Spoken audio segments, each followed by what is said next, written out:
What drives someone to spend $2 million to not die? I think it's very confusing to a lot of people. I think when you read the headlines and you view I'm just unintelligible by most people.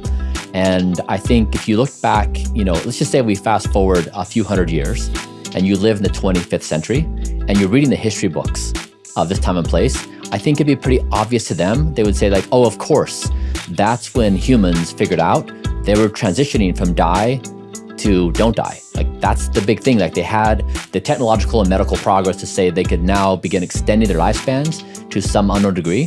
So I think it really we're on this inevitable trajectory towards radically extending how long and how well we can live.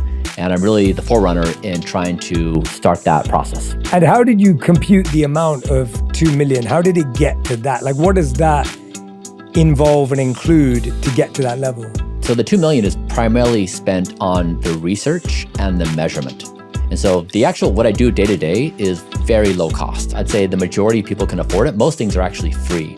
So a lot of people see the $2 million headline and they think, oh, this can't be achievable or reachable for me, but it actually is. And so what we did that was unique is when you're trying to do something to improve your health and wellness, it's important you can verify it does or doesn't work. Like if you hear a story about drinking this kind of drink is good for your health, it's a story until you can measure it and say it has this kind of change in the body and either it increases your biological age or lowers it or does something else.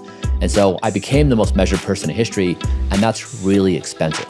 So the expensive portions have been measuring every organ of my body.